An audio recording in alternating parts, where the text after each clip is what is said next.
Let's take a glimpse of the world of Susie Wong, the poor uneducated peasant who would do anything for money, but wouldn't care less about imperialism or communism or capitalism. Her only passion is to look beautiful and live for today. And let's take a glimpse of the world of Confucius, born of aristocratic birth from a father who was a magistrate and a mother who was a descendant from Qi. He was a scholar, educator, lawmaker who walked with kings, and above all, a philosopher who was revered as a deity. Will the two worlds ever meet?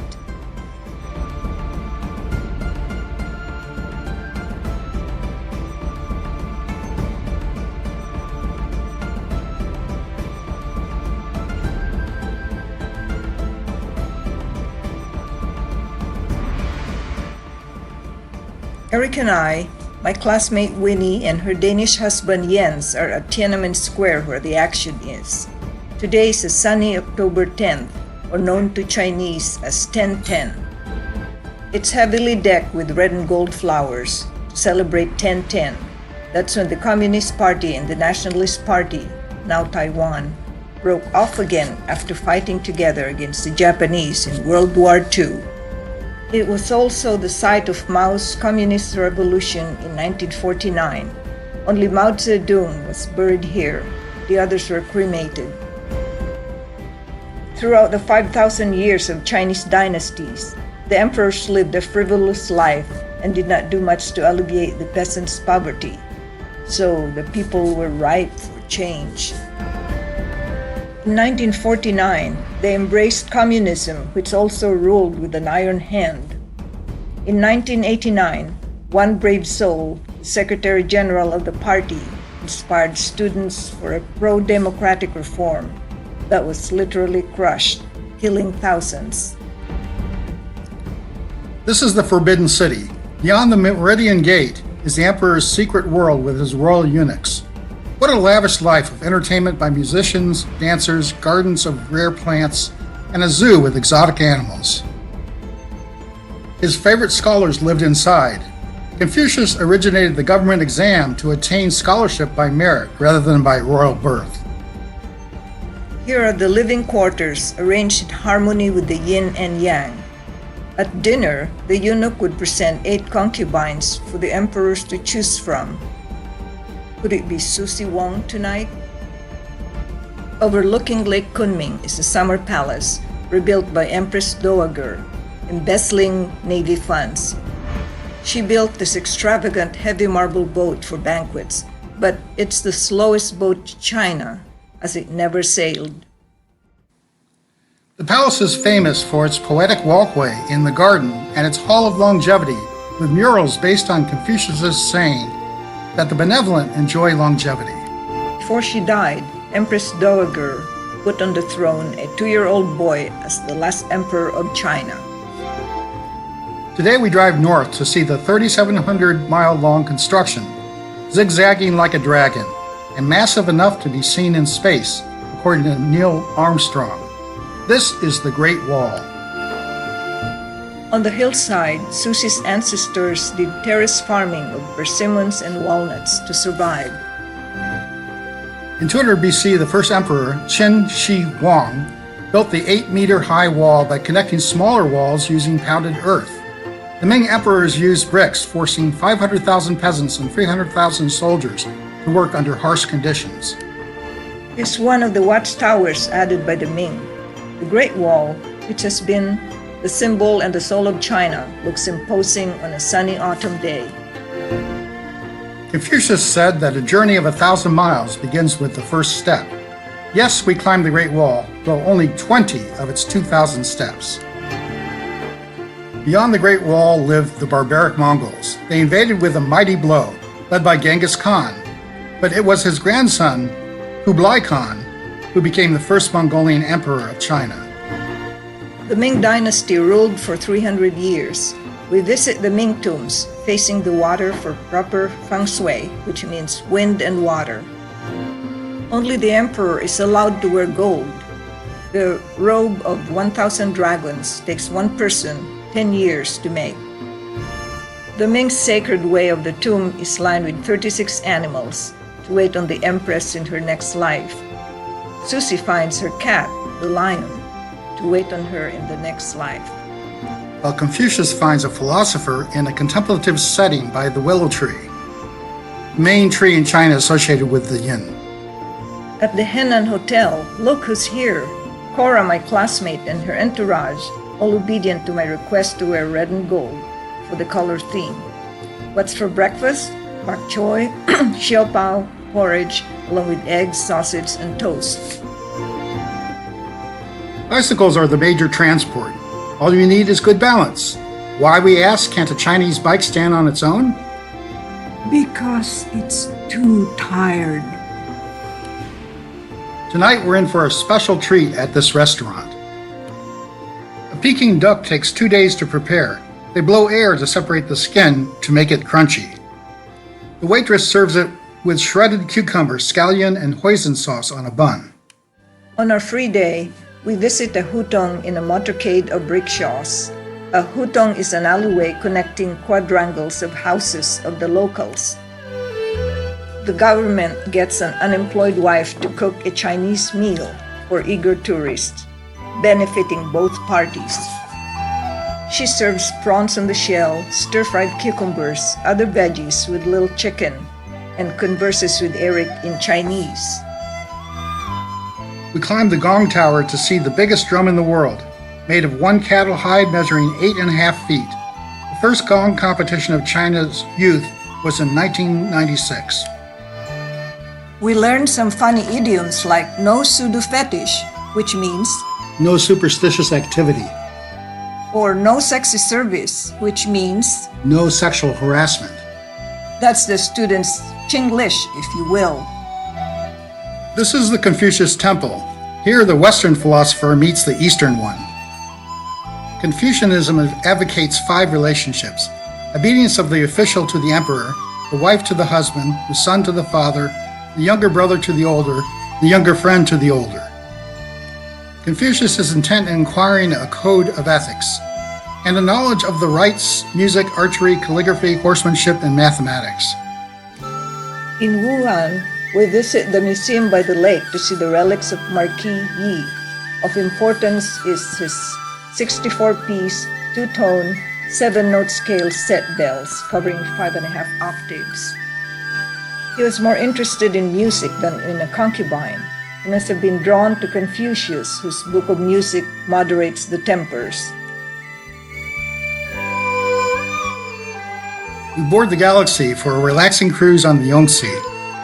We start each day afresh with Tai Chi, with graceful movement to imitate a snake that has been attacked by a bird and knows when to strike. We're interested in seeing the controversial dam called Three Gorges Dam. Our tour guide begs us not to call her a dam guide. Experts from the US and Russia set out the 17-year project, which will cost $23 billion. Where will China get the money? Borrow money from the banks of the Yangtze.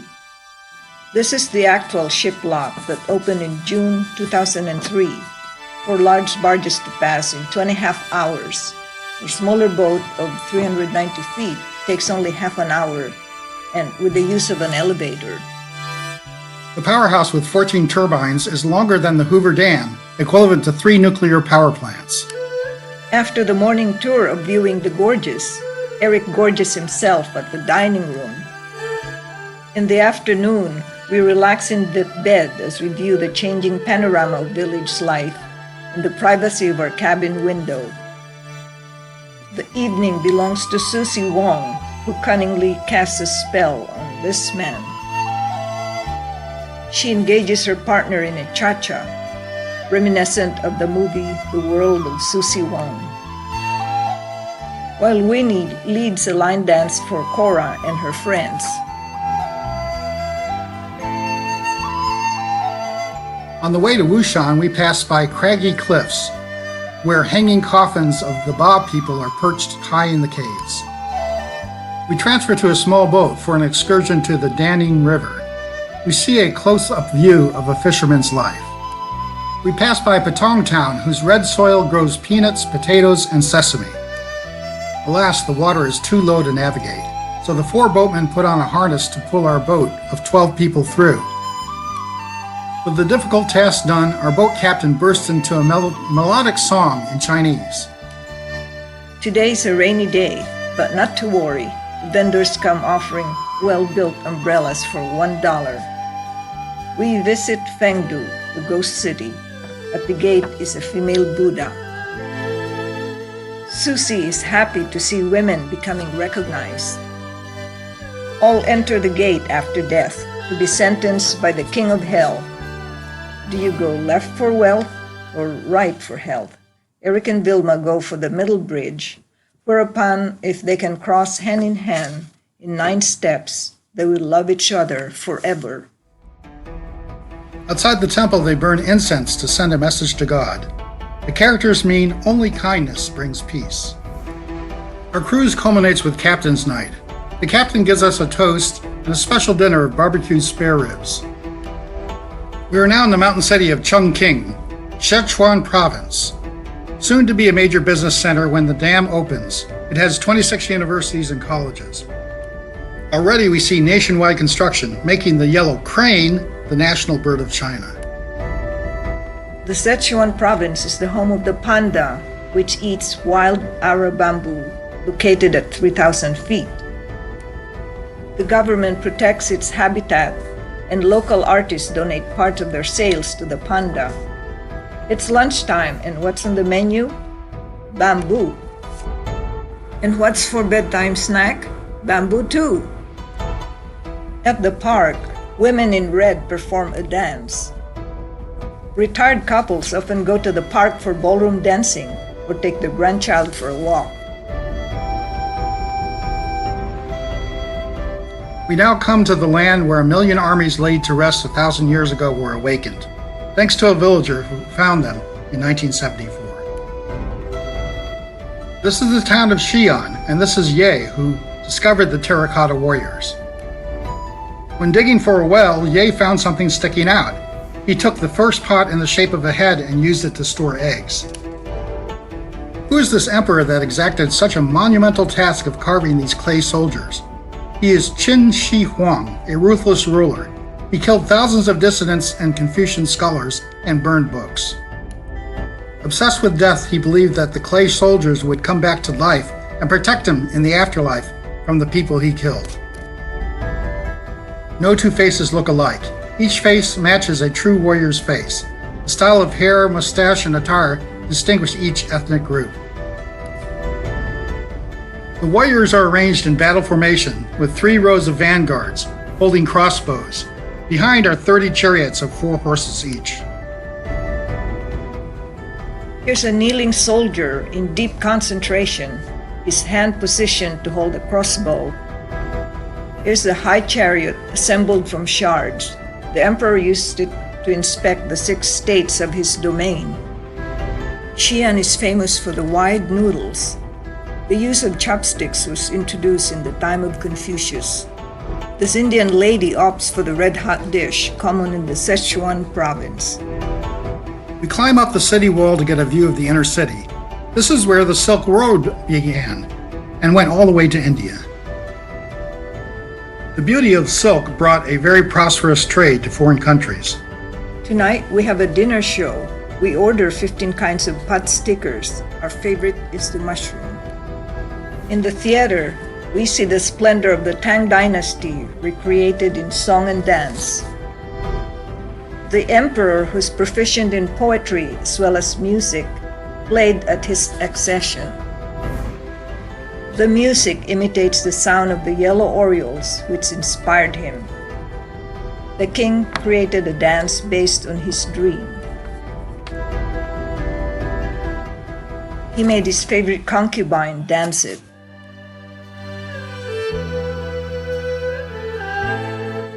From one emperor's dream of immortality through protection from his haunting enemies, we glide into a dream of haunting beauty. This is Guilin, and we take a slow boat down the Li River to absorb the beauty of its majestic peaks. Some 200 million years ago, there was limestone in the sea. An earthquake along with heavy rainfall made the limestone grow 1 centimeter every 100 years, and they began to move up, forming the Sea of Misty Hills. It is from nature that Taoists attain wisdom.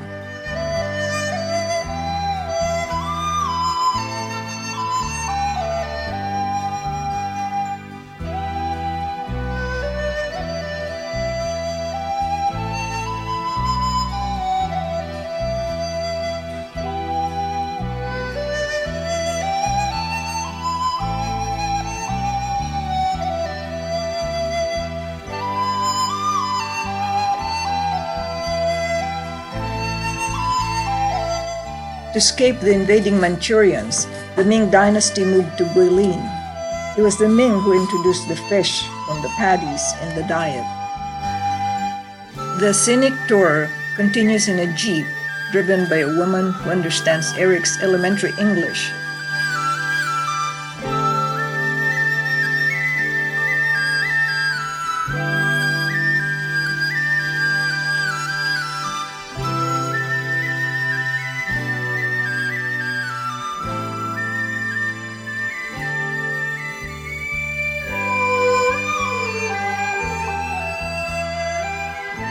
The limestone mountains loom over you everywhere, like an emperor's towering presence, instilling awe and supreme obedience. It follows that women should obey their father, brother, even younger ones. What does Susie say to that? Forget it! This is the 600-year-old house of Susie's 80-year-old grandmother, who shows us the machine they use for rice threshing. All farmers are poor. After they sell the rice, they still have to pay tax, so they prefer raising water buffalo or selling fruits and vegetables. Cormorants, too, are getting picky. Instead of catching fish, they prefer the easy living, posing for a photograph. In Canton and Shanghai, the residents drive a Cadillac or Mercedes, but here they drive a water buffalo. There is indeed a big gap between the socialists and the capitalists. Guilin is the home of the minority group, the Zhuang. This is a song festival where they sing folk songs. They express their love through song in choosing a spouse.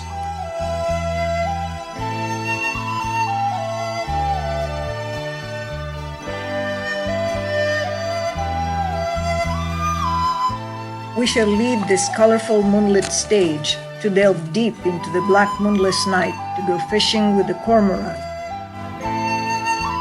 These trained birds dive for fish and obediently hand it to the fisherman. The master is tricky because he puts a cord around the bird's throat so it can't swallow a big fish.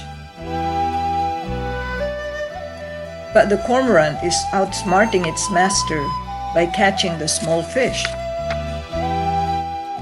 Susie recounts the Cultural Revolution, when the universities closed and students were sent to the countryside to work and learn from farmers, with an allotment of only half kilo of eggs and meat per month. This is the university campus, and now the students are revered. The young folks don't want to fish anymore. They want to surf at the internet cafe to expand their minds. Even Susie is now going to school and catching on. Here at the art gallery, we buy paintings of mountain landscapes that are famous in Guilin to help poor students for a yearly expense of $1,200 for tuition and other needs.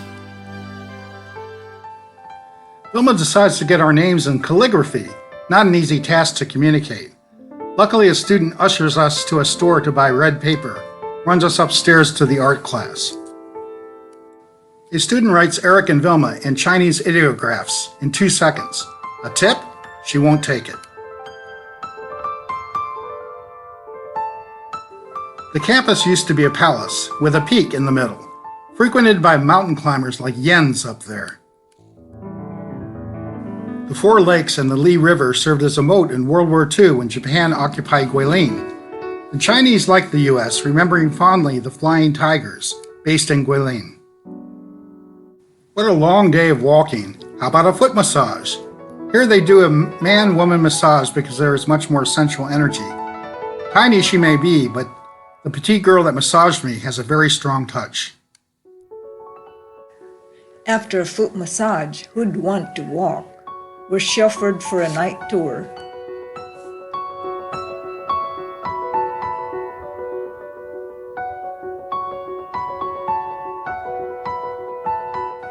We were in Hangzhou at the Li Gong Pagoda.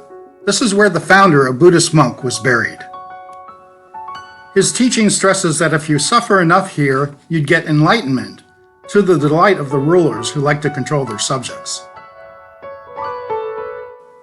China is 88% non-believers, 8% Buddhist, 4% Tao, Muslim, and Christian. Susie is a non-believer, but goes to the temple sometimes to avoid her parents' wrath.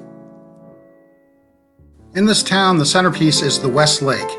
They erected causeways with romantic names like Listening to Orioles in the Waving Willows, Three Pools Marrying the Moon. The West Lake is a favorite photo spot for brides. The bride wears a white one for picture taking and a red one for the ceremony.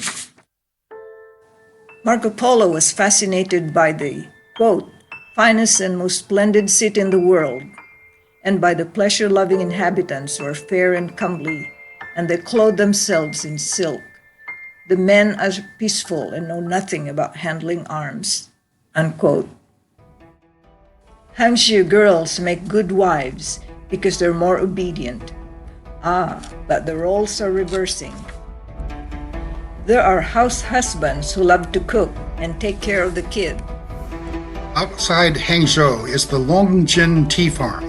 Susie would say, let's go out to eat a cup of green tea. Vilma and Winnie are picking autumn tea. The second best to spring tea. The bitter summer tea is bagged. The lighter color is fresher and better, unlike wine. They hand roast the tea in this kettle.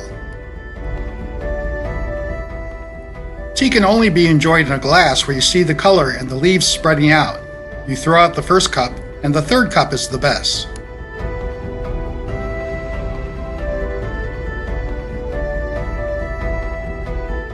On to Wuzhen. We passed by small farms with big houses, complete with a tower for TV reception. The farmers are rich. They once revolted here. That's why the Tang Dynasty had the shortest reign. Wuzhen is a water town with a twin bridge, where men always go left and women always right.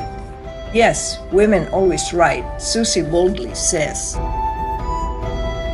The Ming preferred a hard bed as it is healthier for the back.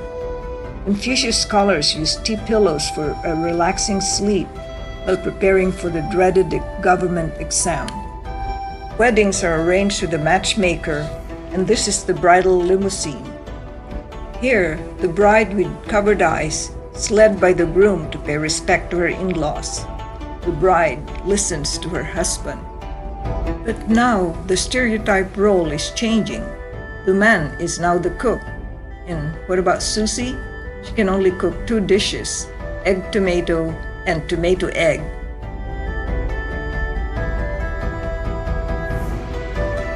The pride of Suzhou is the Embroidery Institute. This embroidery looks better than a photo because of the luster of the silk thread. The skilled workers train for 6 years. They use 16 layers of glue to make the ice lifelike. It was the Chinese who discovered silk by domesticating silkworms in bamboo baskets, protecting them from flies so they don't get sick. The worm takes 2 days to make a cocoon, which is boiled and spun into thread, 1,000 meters long. It takes 1,000 cocoons to make a quilt like this by hand. Silk is light, soft, good for cold or heat, contains sericin to resist allergy and improve sleep. This is the garden of the Master of the Nets, creating scenes of each season. It was copied by the New York Met Museum.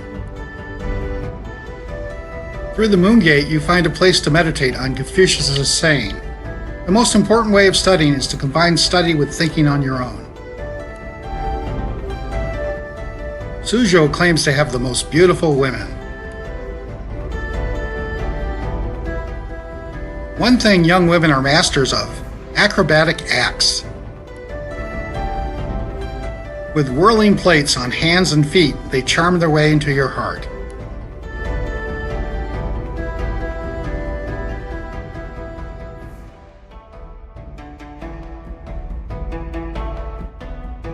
This is the town of Wuxi, which literally means no tin. They used to fight over this metal in warfare. When there was no more tin, there was no more fighting. There was only peace. The Zhizung Garden is owned by the defense minister of Ming. Lions stand guard at the gate because they're ferocious and can drive evil spirits away. Around the pond, to entertain the minister and his court, young women play instruments similar to a sitar, a two-string violin, and a flute.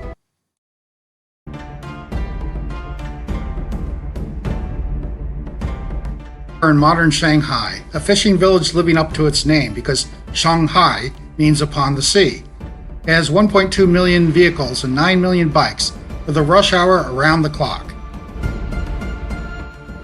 In the middle of the mad rush to go home, the Chinese stop at the square for a cup of Starbucks coffee. They go in the Yew Garden to have a moment of peace. At the gate is a big rock to keep the good feng shui, good fortune, in. This is the famous Bund, the embankment between the western buildings and the water. It becomes the biggest dating corner in the evening. Rich men from Hong Kong and Taiwan come here to be with a courtesan, which they call a beautiful pigeon, because she flies away when the wife arrives. Men would spend $1,000 a month for a pigeon with a university degree. Soon, the beautiful pigeon would be the university graduate Susie. She's on her way to enriching her life with the power of education. Confucius champions the ideal of learning, reform, and justice for all, with the practical perspective of one who grew up poor like Susie.